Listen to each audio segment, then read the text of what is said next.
दोस्तों आज 22 अप्रैल है और 22 अप्रैल के करंट अफेयर में आज आप लोगों के सामने लेके आ गया हूँ। 10 क्वेश्चंस होंगे जिससे रिलेटेड मैं आपको स्टैटिक जीके भी बताऊंगा सो दैट कि यहाँ पे आपका स्टैटिक जीके का जो है कुछ क्वेश्चंस यहाँ पे आपके कवर हो जाएं। मेरा हमेशा यही प्रयास रहा है।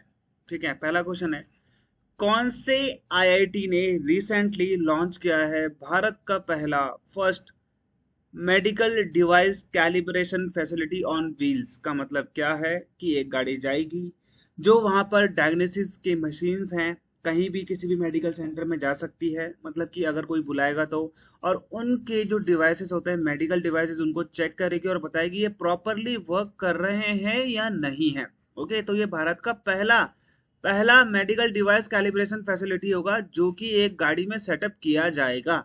तो ये आईआईटी मद्रास के द्वारा शुरू किया गया है और कुछ इस प्रकार से ये वैन आपको दिखेगी। कुछ इस प्रकार से इसके अंदर ये मशीन्स लगाई गई है जो कि सभी मशीन्स को टेस्ट करेगी। इसके अंदर आप मशीन्स लेके जाएंगे या फिर यहाँ से कुछ चीजें ऐसी वायर जैसी चीजें निकलेंगी जो कि आपके किसी भी डायग्नोसिस डिवाइसेस हैं उनको चेक करेगी, इंश्योर करेगी कि एक्यूरेट डायग्नोसिस कर पा रहे हैं या नहीं कर पा रहे हैं। मेडिकल डिवाइसेस को चेक करने के लिए विलेजेस में खास करके ये जाएगा और वहां पर जो हमारे, मान लीजिए हमारे विलेजेस में बहुत सारे डॉक्टर के क्लिनिक्स हैं, वहाँ पे गवर्नमेंट क्लिनिक्स हैं, तो वहाँ पे आपने देखा होगा कि जो भी डायग्नोसिस के सामान है वो सब चीज़ें हैं वो कई बार वर्क नहीं करती या फिर प्रॉपर फंक्शन नहीं करती हैं। ठीक है, या फिर एक्यूरेट डायग्नोसिस नहीं करती है, तो उन सभी के लिए चेक करने के लिए ये आईआईटी मद्रास ने ये चीज़ें लॉन्च करी है जो कि आपका ऑन व्हील्स है, यानी कि गाड़ी में ये जाएगा। आपने देखा है कि ट्रक के पीछे इन्होंने ये सेटअप किया है। आपको मद्रास बहुत इंपॉर्टेंट चीज है। ओके, मद्रास क्या है आपका? तमिलनाडु। ओके, ये मद्रास आज भी आपको यहाँ पे देखने को मिलता है। पहले ये एक बहुत बड़ा प्रोविंस हुआ करता था अंग्रेजों का। सबसे पहले म्यूनिसिपैलिटी भी आपको यहीं पे देखने को मिलेगी, मद्रास। तो ये बहुत इंपॉर्टेंट है, ये एग्जाम में कई बार आता है। ओके, अब आपको आईआईटी मद्रास के मैं तीन ऐसे एलुमनी मिला देता हूँ जो कि बहुत फेमस है भारत में। आपने देखा होगा इनको, शार्क टैंक में दिखती हैं ये। शुगर कॉस्मेटिक की सीईओ है विनीता सिंह। ओके, ये है एनवीडिया की यहाँ पे बोर्ड ऑफ डायरेक्टर्स में आती है अनिमा श्री आनंद कुमार। ओके, ये है जोहो कॉरपोरेशन के श्रीधर वेम्बू। ये तीनों ही पढ़े हुए हैं कहाँ से? आईआईटी मद्रास से पढ़े हुए। और भी फेमस कई लोग हैं जो कि आईआईटी बॉम्बे से हो गए, जैसे कि आपको कौन मिलेंगे? गूगल के सीईओ मिल जाएंगे। ओके, और जैसे आपको माइक्रोसॉफ्ट के सीईओ मिल जाएंगे, जैसे आपको पराग अग्रवाल, हालांकि अब तो वो उसमें ट्विटर में नहीं है, तो वो मिल जाएंगे। तो आपने ऐसे देखे होंगे। Okay, which of the following state rural livelihood mission, SRLM, state rural यानी कि जो ग्रामीण आजीविका मिशन होता है ना, इसने एमओयू साइन किया है, मेमोरेंडम ऑफ अंडरस्टैंडिंग साइन किया है सिडबी के साथ में, ताकि जो ये अपनी प्रयास स्कीम है सेल्फ हेल्प ग्रुप के लिए, उनको क्लस्टर में लाने के लिए, उनकी हेल्प करने के लिए ये उसको एक्सटेंड कर पाए, इन लोगों तक भी पहुंचा पाए। सेल्फ हेल्प ग्रुप क्या होता है? महिलाएं, जहां पर 5-10 महिलाएं एक ग्रुप बनाकर एक छोटा मोटा कार्य करना स्टार्ट करती हैं, जैसे कि आपका पिकल बनाना, पापड़ बनाना, या फिर कुछ और ऐसी चीजें जो कि 10 से 15 महिलाएं कर लेती हैं। तो सेल्फ हेल्प ग्रुप किससे रिलेटेड है? माइक्रो फाइनेंसिंग से रिलेटेड है। तो यहाँ पर कौन से स्टेट के रूरल लाइवलीहुड मिशन ने यहाँ पे सिडबी के साथ में एमओयू साइन किया है, ताकि ये जो प्रयास स्कीम है ये सेल्फ हेल्प ग्रुप को अपने क्लस्टर में ला पाए? तो ये कौन है? पहली बात तो बिहार ने और महाराष्ट्र, इन दोनों ने ही किसके साथ में साइन किया है? सिडबी के साथ में साइन किया है। सिडबी का मतलब क्या है? Small industrial development bank of India. ये एक रेगुलेटरी बॉडी है जो कि माइक्रो फाइनेंसिंग को रेगुलेट करती है। ये भी आप लोग ध्यान देना, 1990 में स्टैब्लिश हुआ था और इसका हेडक्वार्टर कहाँ पर है? लखनऊ है। ये भी आप लोगों ने ध्यान देना, एग्जाम में आता है। वर्तमान में सिडबी के चेयरमैन कौन है? तो यह है शिवा सुब्रमण्यम रमन। ओके, शिवा सुब्रमण्यम रमन ये है सिडबी के चेयरमैन। तो सिडबी की स्थापना कैसे होती है? By the act of the parliament, जो कि 1989 में आया था। और इसने ऑपरेशन कब अपना स्टार्ट किया था? 2 अप्रैल 1990 को। और इसका हेड ऑफिस कहाँ पर है? लखनऊ में है। ये एक ओन्ड सब्सिडरी है आईडीबीआई की, industrial development bank of India ऐसा बोला जाता है। और यहाँ पे आप ध्यान देना कि जो इसकी ऑथराइज कैपिटल थी वो 250 करोड़ रुपए थी, और प्रोविजन किया गया है कि 1000 करोड़ तक इसको बढ़ाया जाएगा। तो ऑब्वियसली ये इससे ज्यादा हो गया होगा, क्योंकि ये उस टाइम की बात करता है जब ये स्टार्टिंग हुआ था। ये एक एपेक्स ऑर्गेनाइजेशन है जो कि कोऑर्डिनेट करता है, रेगुलेट करता है रूरल फाइनेंसिंग को, रूरल फाइनेंसिंग नहीं, माइक्रो फाइनेंसिंग को, छोटे मोटे जो लोन्स होते हैं ना उनको करता है। अगर मैं सिडबी का शेयर होल्डिंग देखूंगा तो उसमें 15% गवर्नमेंट का है, 16% एसबीआई का है, 14% एलआईसी का है, 10% नबार्ड का है, 43% अदर्स का है। ओके, तो ये भी आप लोग यहाँ पे ध्यान देना कि सबसे ज्यादा यहाँ पे अदर्स का मिलेगा, फिर आपको मिलेगा एसबीआई का। तो एसबीआई का इसमें बहुत बड़ा पार्ट आपको देखने को मिलता है। अप्रैल 2024 में ministry of law and justice, okay, कानून मंत्रालय जो होता है, कॉन्स्टिट्यूटेड, ये 6 मेंबर कमेटी बनाई इसने ताकि ये एग्जामिन कर पाए कोई भी इश्यूज, बहुत सारे इश्यूज हैं रिलेटेड टू LGBTQIA कम्युनिटी से, और ये कमेटी को हेड कौन करेंगे ये पूछा गया है। तो पहली बात तो मैं आपको बता दूं, ये है थे हमारे पूर्व कैबिनेट सेक्रेटरी जो है राजीव गौबा जी, इनको यहाँ पर चुना गया है।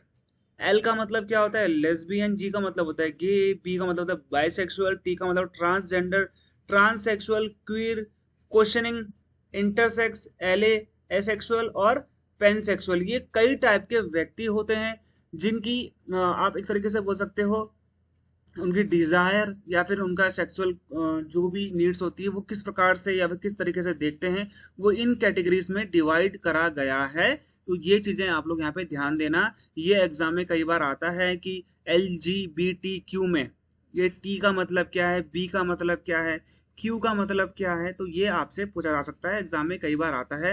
राजीव गौबा को इसका चेयरमैन बनाया गया है। Ministry of law and justice, आपको पता है ministry of law and justice पहले किरण रिजिजू के पास था, इनको हटा दिया गया है। अब ये मंत्रालय किसको दिया, इनके पास तो मिनिस्ट्री ऑफ अर्थ साइंस चली गई। तो अब आपने बताना है कि वर्तमान में तो अभी सरकार नहीं है, लेकिन हाँ अभी इलेक्शन चल रहे हैं, इलेक्शन के बाद ये सरकार अगर आती है तो मंत्रालय चेंज हो जाएंगे। तो लॉ एंड जस्टिस आपने बताना है कि अभी किसके पास है। वर्ल्ड हेमोफीलिया डे, खून से रिलेटेड रोग है, ठीक है, हेमो तो आपको पता ही होगा, है ना, तो इसमें ऐसा कुछ है नहीं, खून से रिलेटेड है, ब्लड से रिलेटेड एक बीमारी है। तो ये मनाया गया पूरे विश्व में 17 अप्रैल 2024 को, और इसी अप्रैल में 21 अप्रैल को हमने क्या मनाया ये भी आप लोग मुझे कमेंट में बताना, अगर आप लोग को पता है तो। मैंने टेलीग्राम ग्रुप में डाला भी था। अच्छा, अगर आपसे पूछ लिया जाए वर्ल्ड हेमोफीलिया डे की थीम क्या थी, तो equitable access for all, recognising, ऐसे आपने यहाँ पे कॉलन लगाना है, all bleeding disorder. Bleeding disorder का मतलब क्या होता है, कभी नाक से खून निकल जाता है बहुत जल्दी, कभी होठों से, कभी मुंह से निकल रहा है, कभी छोटी चोट से भी ज्यादा खून निकल जाता है आपका, बहुत जल्दी आपके शरीर से फट के खून निकल जाता है, जॉइंट पेन हो रहा है, स्वेलिंग हो रही है, मसल ब्लीड हो रहा है, जब आप बलगम निकाल रहे हैं तो उससे खून निकल रहा है, और आपके यूरिन से, आपके स्टूल से ब्लड निकल रहा है, मेंस्ट्रुअल साइकिल के दौरान बहुत ज्यादा आपको ब्लड एक्सेस निकल जा रहा है, और ब्रेन में भी आपकी ब्लीडिंग हो रही है। तो ये सब की जो ब्लीडिंग प्रॉब्लम्स होती है वो हेमोफीलिया से होती है। ये भी चीजें आप लोग को यहाँ पे ध्यान देनी है।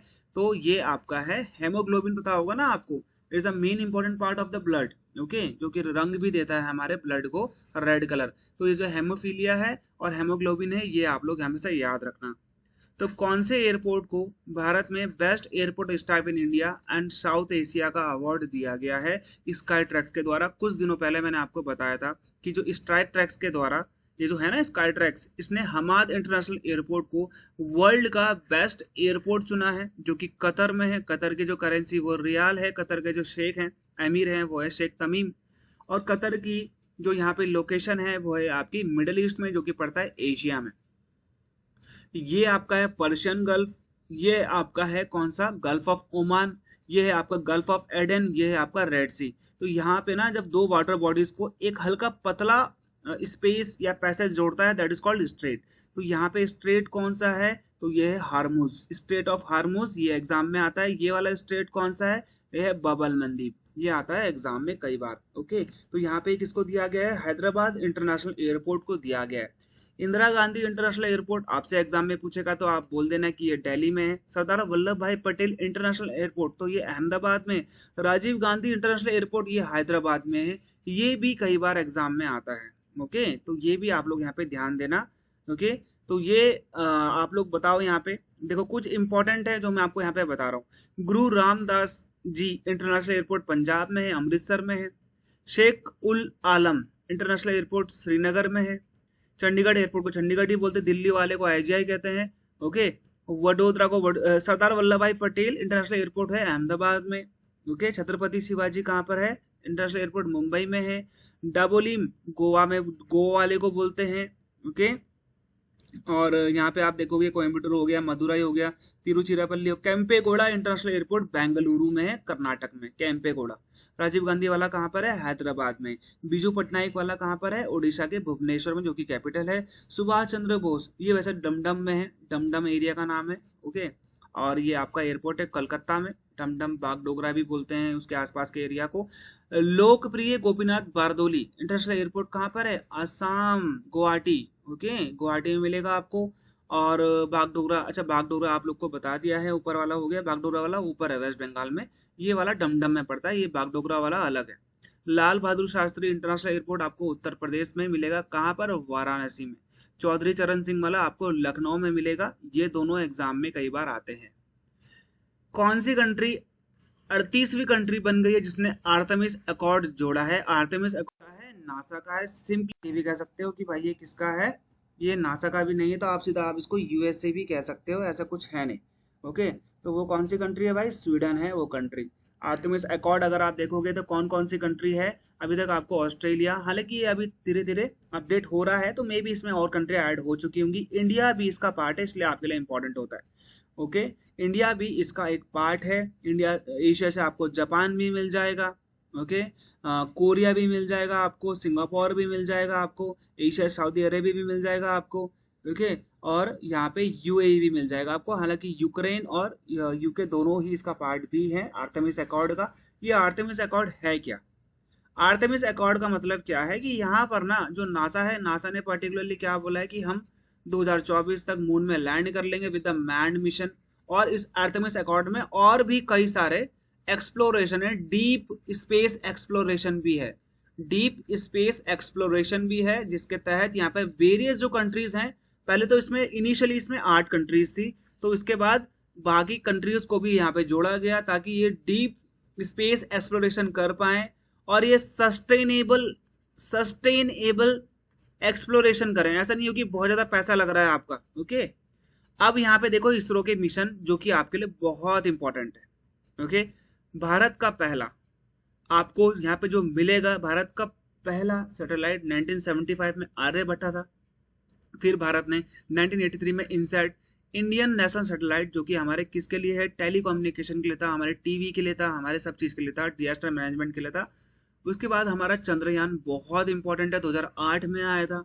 उसके बाद यहाँ पे मंगलयान देखा होगा आपने, हम सबसे पहले पहुंचने वाले व्यक्ति थे, 718 करोड़ में पहुंच गए थे। 2017 में पीएसएलवी लॉन्च होता है। ओके, लॉन्च नहीं होता, इसने एक साथ 104 सैटेलाइट को छोड़ा था। 2019 में चंद्रयान 2 क्या हो गया था? पर्टिकुलरली फेलियर हो गया था।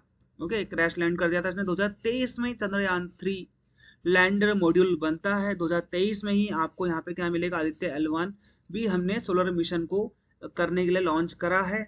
ओके, और यहाँ पे आपको 2024 में नासा इसरो सार, यानी कि नासा इसरो सार का मतलब क्या है? सैटेलाइट है जो कि किसकी है? नासा और इसरो की मिली हुई, यानी कि इंडिया और यूएसए की है। निसार कई बार एग्जाम में आता है, किन दो कंट्री का है? 2024 में थर्ड क्वार्टर में यहाँ पे हम स्पेस मिशन भेजेंगे मंगलयान 2। हम 2024 के लिए हमने बोला है, लेकिन अभी मुझे लगता नहीं। 2024 के लिए गगनयान भी बोला है, लेकिन ये भी थोड़ा लेट हो जाएगा। 2031 में शुक्रयान के लिए बोला है, तो ये भी थोड़ा वीनस को स्टडी करने के लिए, बट ये भी लेट हो जाएगा। ओके, ये प्लान है। Which company unveils Llama 3 and its real time image generator? तो कौन सी कंपनी ने लामा 3? पहली बात तो लामा होता क्या है? देखो यहाँ पे लामा ना आपको ऐसी भेड़ मिलेगी जो कि आपको मिलेगी साउथ अमेरिका में। ओके, इसके ऊन काटे जाते हैं, इससे बहुत सारी चीजें बनाई जाती हैं। तो ये मेटा किसकी पेरेंट कंपनी है? तो ये फेसबुक की पेरेंट कंपनी है। गूगल ने अपना जो AI चैटबॉट लॉन्च किया था वो कौन सा है? ये एग्जाम में बहुत बार देख लिया मैंने, तो बार्ड है। सबसे बेस्ट अभी तक जो आपको मिलेगा वो मिलेगा चैट जीपीटी। इसी के बाद ही AI टूल सबसे आगे आते हैं। ये कौन सी कंपनी ने बनाया था? ओपन AI कंपनी ने बनाया था। ओके, अगर यहाँ पे मैं बात कर रहा हूँ लामा कहाँ मिलते हैं? साउथ अमेरिका में मिलते हैं। साउथ अमेरिका में दुनिया की सबसे लंबी पर्वतमाला है, ये कौन सी है? एंडीज, 7200 किलोमीटर लंबी है। ओके, ये है साउथ अमेरिका में आपको मिलेंगे सबसे बड़े अमेजन के जंगल। ओके, अमेजन के जंगल मिलेंगे आपको। अमेजन का जंगल दुनिया का, हम इसे बोलते हैं kidney of the world. Okay, earth kidney, kidney of the earth भी बोलते हैं, क्योंकि इसमें बहुत बड़ा जंगल है। ये पूरे जो भारत में पूरी दुनिया में 24 से 25% या फिर 30% समथिंग जो कार्बन डाइऑक्साइड है, इसको क्या करता है, खत्म करता है, इसको सोख लेता है अपने अंदर में। यहाँ से आपको एक नदी मिलेगी जिसे हम बोलते हैं अमेजन नदी। ये अमेजन नदी दुनिया की सबसे लंबी नदी है in term of water. Water की सबसे ज्यादा आप ये बोल सकते हो जितना पानी का घनत्व है, या फिर पानी की डेंसिटी, या फिर आप ये भी बोल सकते हो कि कितना वॉल्यूम। ओके, वाटर के वॉल्यूम के हिसाब से अगर नॉर्मली आपसे पूछेगा कि सबसे लंबी नदी कौन सी है, तो आपने वैसे सीधा नाइल कहना है, जो कि अफ्रीका में।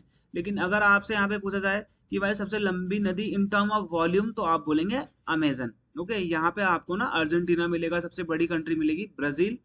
और यहाँ पे कुछ घास के मैदान होते हैं जिसे हम बोलते हैं पैम्पास। ओके, ये आप लोगों ने यहाँ पे याद रखना है, ये एग्जाम में आता है। चलो अगला देखो, इंडिया का रैंक क्या है वर्ल्ड साइबर क्राइम इंडेक्स में, तो ये है 10वां रैंक, यानी कि साइबर क्राइम इंडेक्स भारत में काफी ज्यादा होता है। किसको रिसेंटली साउथ एशिया का पर्सन ऑफ द ईयर चुना गया हार्वर्ड यूनिवर्सिटी के द्वारा। हार्वर्ड यूनिवर्सिटी यूएसए में, यूनिवर्सिटी ऑफ मैनचुरेट में है, ये आप लोग यहाँ पे ध्यान देना। तो किसको चुना गया है, अवंतिका वंडानपू। अब क्या हुआ था ना, ये है वो महिला। अब ये डिज्नी हॉटस्टार चैनल है। बेसिकली मैं आपको बता दूं, अमेरिका में ये पली बड़ी हुई है, अमेरिका के ही। यहाँ पे आपको एक टीवी चैनल मिल जाएगा, या फिर इनका एक तरीके से आप एपिसोड्स बोल सकते हो, सीजन बोल सकते हो एक तरीके से, उसमें ये काम करती हैं, उसमें काफ़ी ज़्यादा फेमस होती हैं। अगर मैं बात करता हूँ यहाँ पे यूनिवर्सिटी ऑफ, किसकी बात कर रहे हैं हम यहाँ पे, हार्वर्ड की। ऑक्सफोर्ड कहाँ पर है, यूके लंदन में। ये कहाँ पर है आपका, ये है आपका हार्वर्ड यूनिवर्सिटी यूएसए में। मार्क जुकरबर्ग यहीं से पढ़े हुए, हालांकि इन्होंने छोड़ दिया था। बिल गेट्स आपको यहीं के मिलेंगे।